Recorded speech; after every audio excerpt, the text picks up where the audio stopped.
Hi, I'm Russ Whitlock, former superintendent of the Lyndon B. Johnson National Historical Park. Today we continue our tour through the LBJ Ranch house as portrayed in my book, The Texas White House, a pictorial tour of the home of Lyndon and Lady Bird Johnson on the LBJ Ranch. I'll share Mrs. Johnson's bedroom, the last room on the ground floor of the 8,400 square foot structure. I'm standing outside one of the Palm Springs Head Start schools. Head Start was one of the programs from LBJ's administration, championed by Mrs. Johnson. She believed that early education and comprehensive health support were vital to breaking the cycle of poverty. Motherless before the age of 6, Lady Bird's nickname, another word for Ladybug, is attributed to her African-American nurse, Alice Tittle, who said she was purty as a ladybird. She lived with a father whose God was work and a consuming preoccupation with business that left him little time for his daughter. Her solitude in Northeast Texas fostered a love of reading, a deep appreciation of the natural beauty in her midst, and the inner strengths of self-reliance and discipline. She remembered her mother's love of books and how she would read to her nature stories and myths and legends of the Greeks and Germans and all the fairy stories.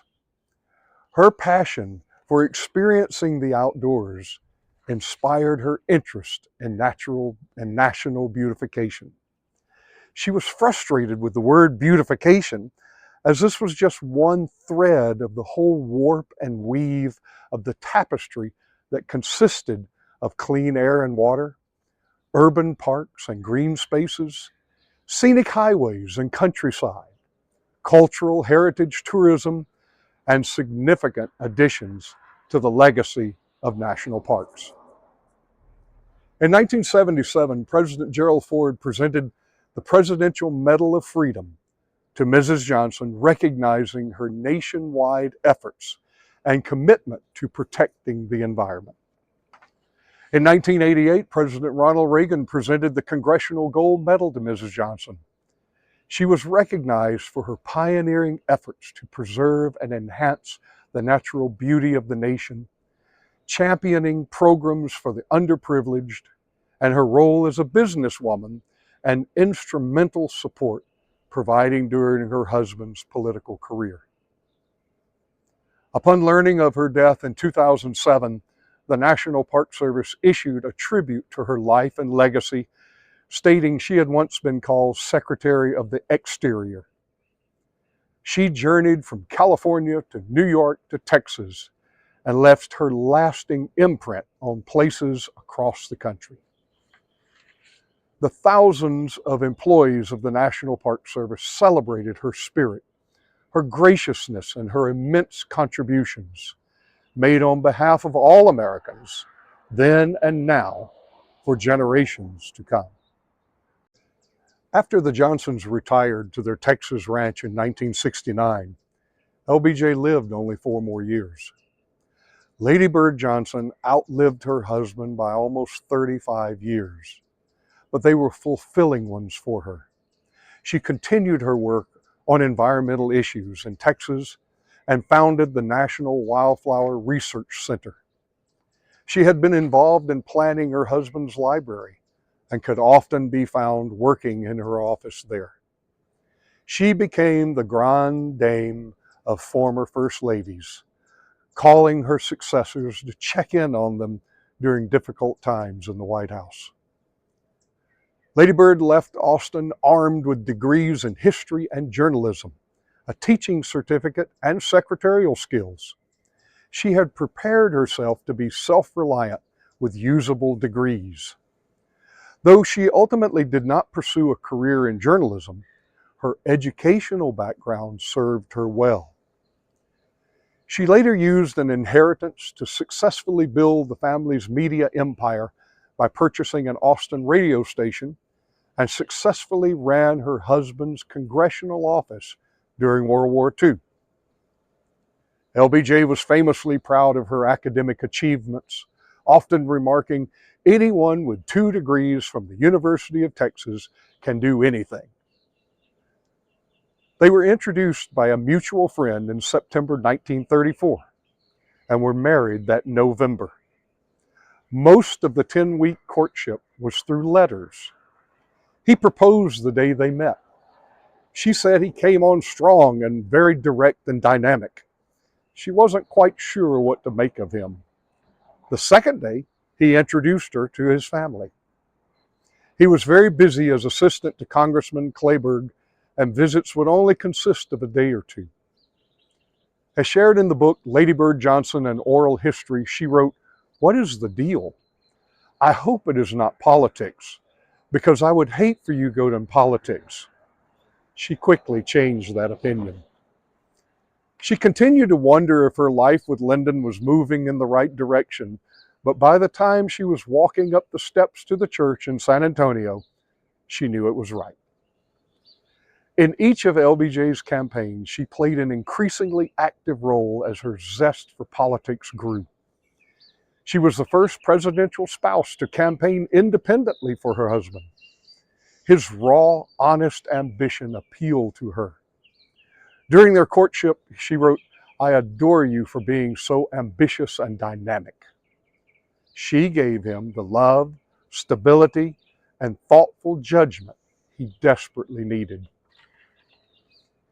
In a Smithsonian article, former LBJ staff members reflected on Lady Bird's influence on LBJ as a political advisor, moral compass, and informal therapist for her husband, stating, "Absolutely there was no one whose advice, whose counsel, whose judgment he sought and took more than Lady Bird." She used her influence surreptitiously but effectively. Mornings when the Johnsons breakfasted together, President Johnson would listen intently. He felt that she had no alternative agenda except his best interest, and she would tell him what he needed to hear, whether he wanted to hear it or not. The LBJ Library and Museum features a link paying tribute to Lady Bird Johnson. It's a beautiful tribute and well worth a read. I'm sure her appreciation for history and his devotion to education and the public good fueled their decision to donate their home and properties in the Texas Hill Country to the National Park Service. In December 1972, shortly before his death, the Johnsons completed a donation of the Texas White House and 100 acres of land that would combine with holdings in Johnson City of his boyhood home and ancestral cabin and lands. National Park Service Director George Hartzog recalled a phone call with the president related to planning for the donation.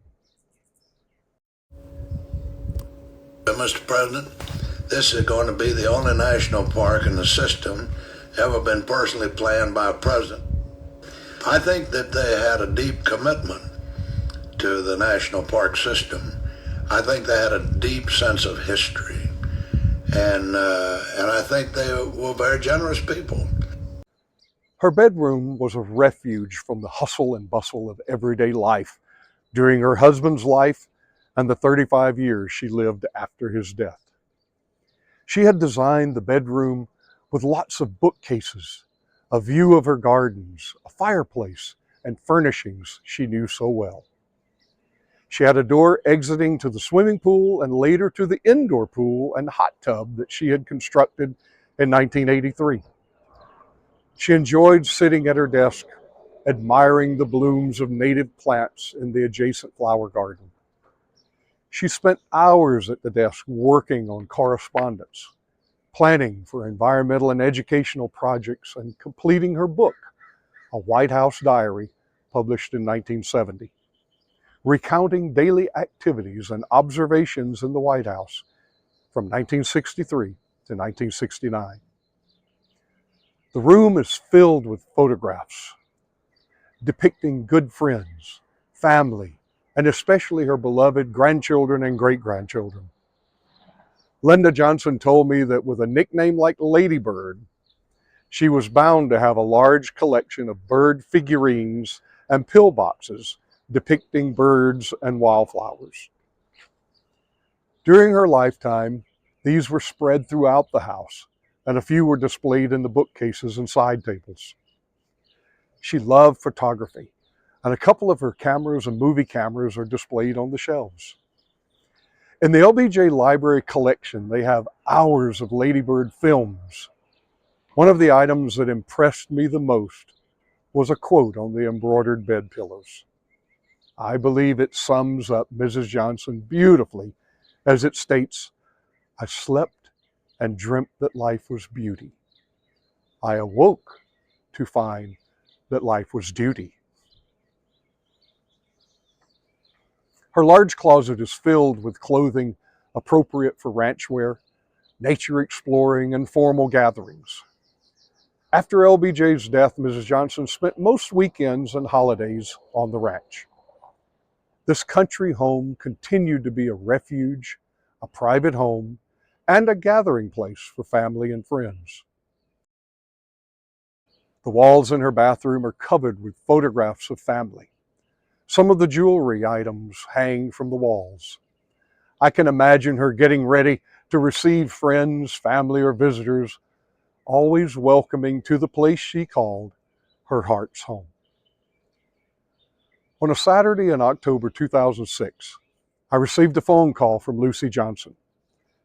She told me that Mama was feeling good and wondered if I would like to come for dinner.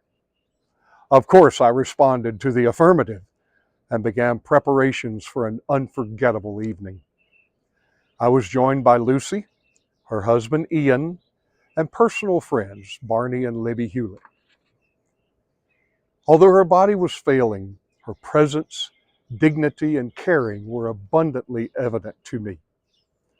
I remember thinking how fortunate I was for this opportunity to spend hours with her and began a deep devotion to the life she had led and the legacy that would continue long after her days are finished. I had one more opportunity to spend an evening with Mrs. Johnson before her passing. That time she wanted to know about my plans for the ranch. After some conversation around the dinner table, Mrs. Johnson clapped her hands and smiled, and what I interpreted was approval for what she was hearing. Those evenings served as some of the highlights of my National Park Service career. The next time we meet, I'll take you upstairs in the ranch house. Not a part of public tours, the rooms offer stories I'd like to share. Since the first video, my friend Luis Luna has patiently spent hours refining my rough drafts. A big thank you for his continued help in making these videos the quality you enjoy. Like all accomplishments, nothing happens without the support of friends and colleagues. My book is available on Amazon, at the LBJ Library and Museum in Austin, in the Texas Hill Country at the LBJ State Park and Historic Site and the LBJ National Historical Park, and in Johnson City on the Courthouse Square at Grace and Gratitude Gift Store. I'm Russ Whitlock, and I look forward to continuing to share photos and stories about a place I came to respect and a people I grew to admire. It was always a thrill to share these historic places with others, and I look forward to seeing you next time.